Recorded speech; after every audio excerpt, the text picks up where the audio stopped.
So all success in just about any activity is synonymous with surfing, right? So whatever the activity is that you're doing, there's energy at large, there's movements, there's impulses.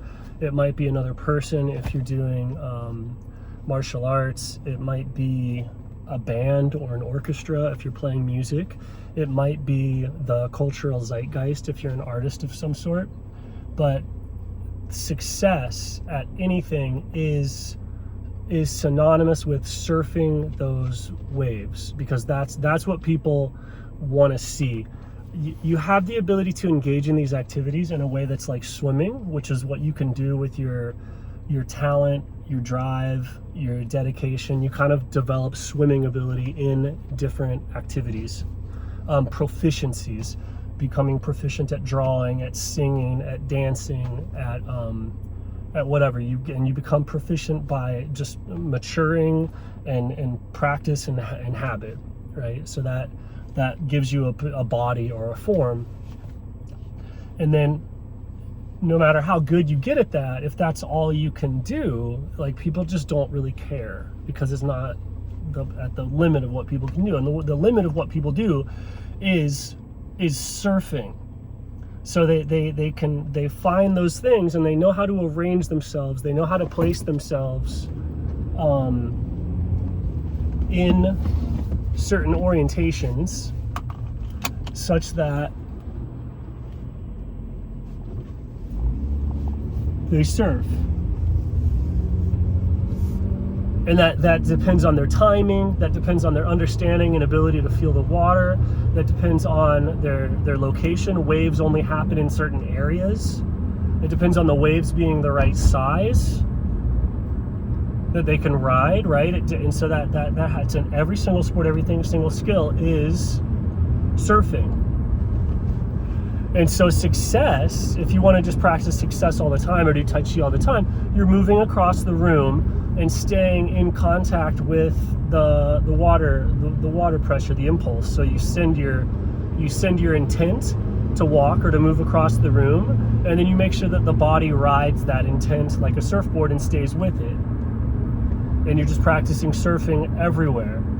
You don't really do much self-willed or body-willed movement, except just to maybe get things going.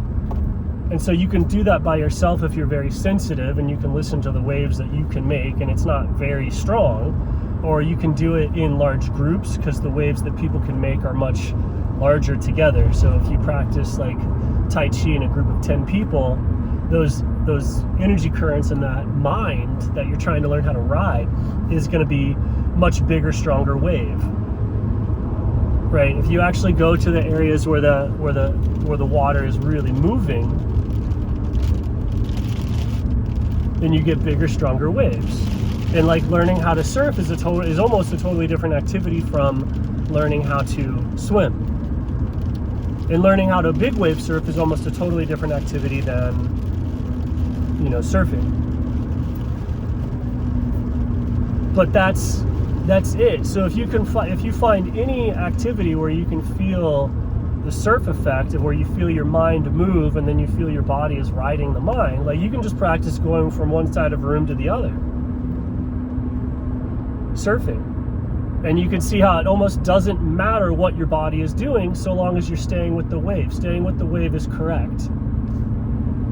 There's certain movement patterns that like allow you to stay with the wave, just they kind of come out, because you're limited by what keeps you on the wave, right? Just as a surfer, you can do anything you want other than lose the wave. So you can carve or do flips or whatever, as long as it's staying with the wave, you're still surfing. And then if you do all the correct surfing movements, but you can't stay with the wave, you lose the surf.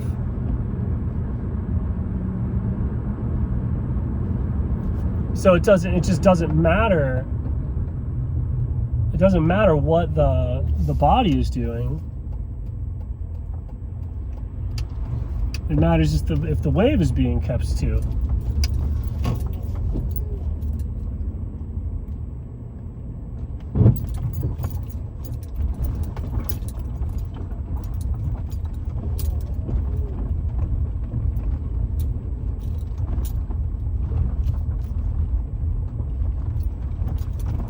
And it's the same is true for like thinking. So if you're doing philosophy, if you're doing ideas, like the way that a normal person thinks is they swim through the mental realm from idea to idea to idea. But then once somebody realizes that the mental realm has impulses and currents and energies,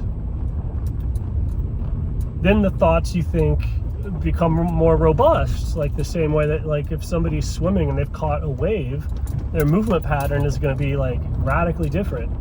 In a lot of cases, it'll look like they're not doing anything, right? Like if you were, let's say you were body surfing and you're like swimming, and suddenly you just take off and everyone goes, what's going on? I tell you, like, no, they're caught a wave. The person caught a wave. That's the key to success.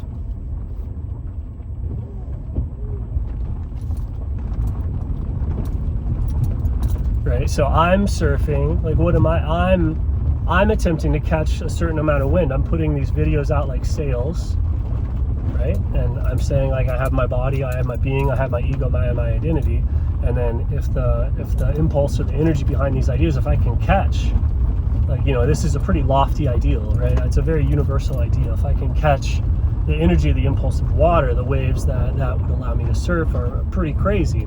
And so that opens up a new type of philosophy, the same way that putting a kite on a surfboard opened up a new type of whatever, putting a sail on a boat, right? So if you can get the impulse and the energy behind water, if you can get your ideas and everything to harness the power of water, then the concepts and the actions and the beliefs and the ideas have a level up, similar to changing from a rowboat to a sailboat.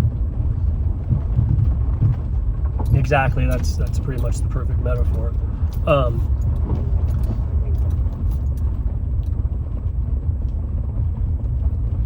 And so, yeah, there's kind of an art of sailing, an art of swimming. The big thing is just to realize that that's the arena that you're in. That's the terrain. That's the game, right? That's a type of awakening, is to realize that that's the game and not something else. And then there's actually getting any good at that, because there's arenas, there's cultures, there's civilizations that you can go inside of and succeed playing by their rules, sort of, and it's like being on a boat and you win by those rules. Like in those things, you're not really surfing, you're not really sailing, you're not in command of the vessel. So you either want to be on a vessel where you're in alignment with the commander, like at one with the commander, be on a vessel where you're at one with the captain, right? And then it's like the same as swimming, it's the same as sailing, it's the same as being independent. But if you're on a cultural boat and you're not at one, you're on basically a slave vessel, or you're in the act of like mutiny, which you have to succeed at mutiny or you lose. So that's stressful.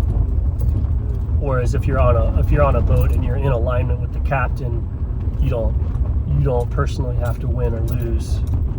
It's just the boat. But when you're in a state of mutiny, you have to win.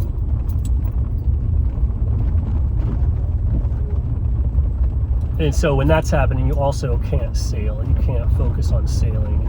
Most people around you can't until the mutiny is over. And then in theory, you go, oh, I can focus on the sailing now. But while that's happening, there's no sailing. So if you're at war with anything, operating from the ego, which is a part of the boat that's the leader of the boat without being the commander of the boat, right? That's the mutiny, that's the ego. And so there's no sailing on that level. There's no jumping overboard and swimming or learning to sail with the participation of everybody else involved.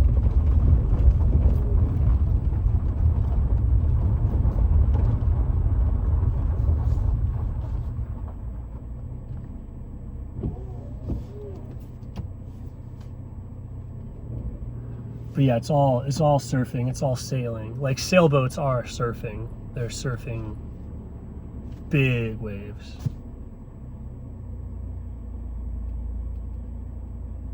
like every gust of wind is coming with a big movement of water too. If you're going anywhere in water, there's a wave that you're on. You might not be able to like necessarily see it, but with the help of the sail and the rudder, you can isolate waves that are going, you know, that way. Even though the mass of the water might be going that way, using the sail and the rudder, you can find waves that are going the way that you want and ride them.